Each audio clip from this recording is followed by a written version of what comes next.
This is future current J Del Negro checking in to introduce episode 12 of the next 40. This episode's about frustrations and disappointments. I've had some time away since recording this particular episode, and I should probably roll up the window. But I've had some time away since recording this particular episode, and the only lesson I have for myself in retrospect, wow, is really and simply discipline beats motivation every single time. And yes, procrastination is alluring, but to get better and to do better, you only owe it to yourself, Jay. Episode 12 was kind of emotional, as far as emotion gets out of me anyway. It was an emotional response to being rejected. So I've talked about it. Just do me a favor and you talk about it with me. Leave me a comment, let me know. Is rejection a motivating factor for you? Or does it do what it set out to do and sits you down because it didn't work out to your favor?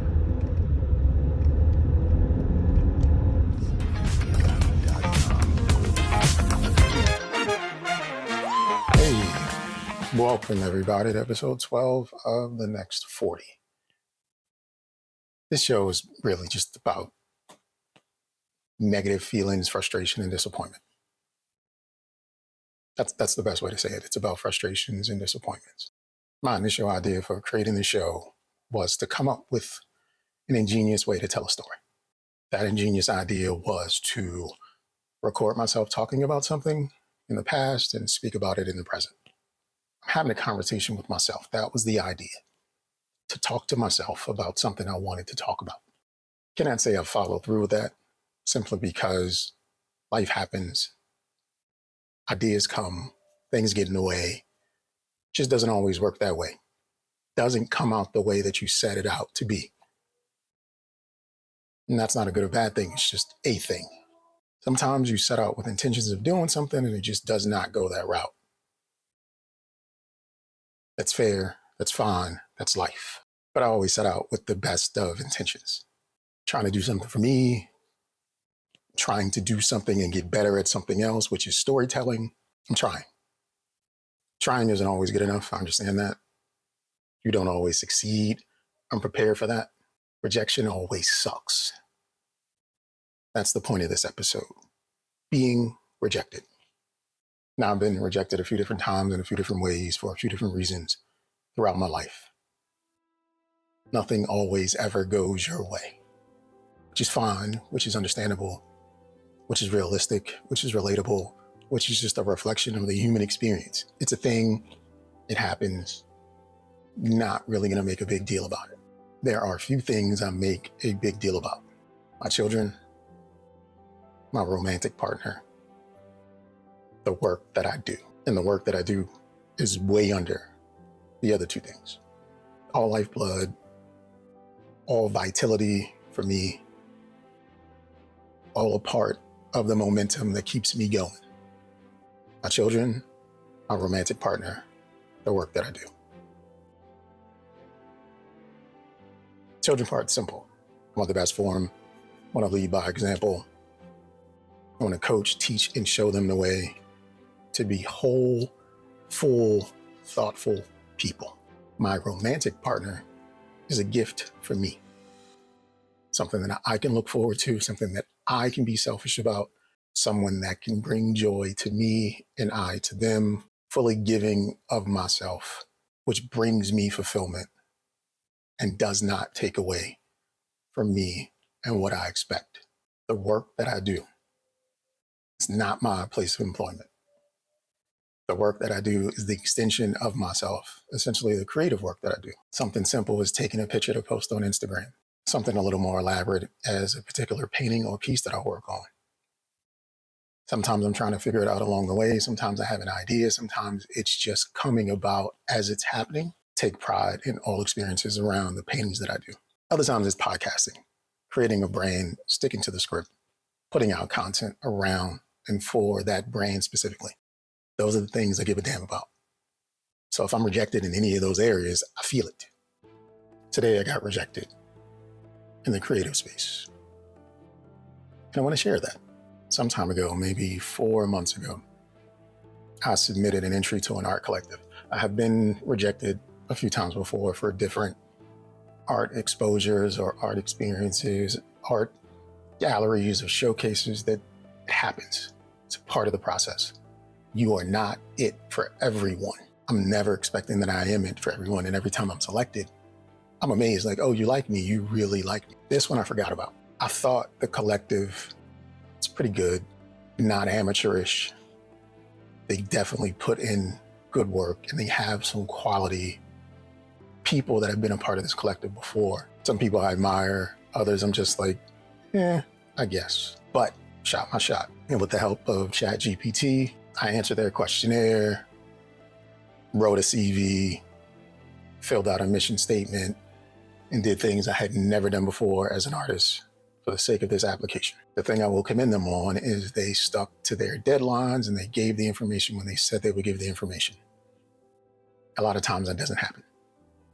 A lot of times there's a little bit of back and forth and holding off or changing of dates for whatever reason. Not to say the organizations aren't organized, but sometimes you just get what you get, I suppose. They got back to me when they said they were going to get back to me. And this is what it says. Dear Jay, we hope this email finds you well. I am writing to inform you that your application for the Blickety Blickety Blickety Foundation Artist 2024 cohort has not been selected. We received a large number of applications this year, and the selection process was very competitive. We were impressed by your portfolio and your passion for art. However, we felt that the other applicants were a better fit for the program at this time. We appreciate your interest and we wish you all the best in your artistic journey. Sincerely, the Blickety Bloopity Blockety Foundation. Now, I'm not gonna lie and say no ill will or hard feelings. My immediate feeling is, F y'all, whatever. But that's not like genuinely how I feel. The most interesting part to me was I forgot about it. And then to see it, that sinking feeling showed up. That, rejected again. A few things can happen from here. I can ignore it back in my mind. I'm better than you guys anyway. Take the approach of this is going to be the moment I do better. This is my catalyst to go on. Another way I could feel defeated, hang my head down in shame. No one likes me, no one ever. Because the thing about like creating art is like you're extending yourself. Directly or indirectly, these are your ideas. You're putting it out there. So people are rejecting your ideas, which is a part of you. Any artist that'll tell you different, that they don't feel personally rejected is lying. I don't care how many times you go through it, you're gonna feel the rejection. It's a part of the experience, the feeling. The email, solid enough, it feels hollow, but they don't owe me anything. They wouldn't owe me anything if I accepted, or if they accepted me, they still wouldn't owe me anything. Standard fare for writing a rejection letter. 3-4 sentences, covers the basis, say something nice, wish you the best of luck. I do want to say, when people wish you the best, they don't mean it.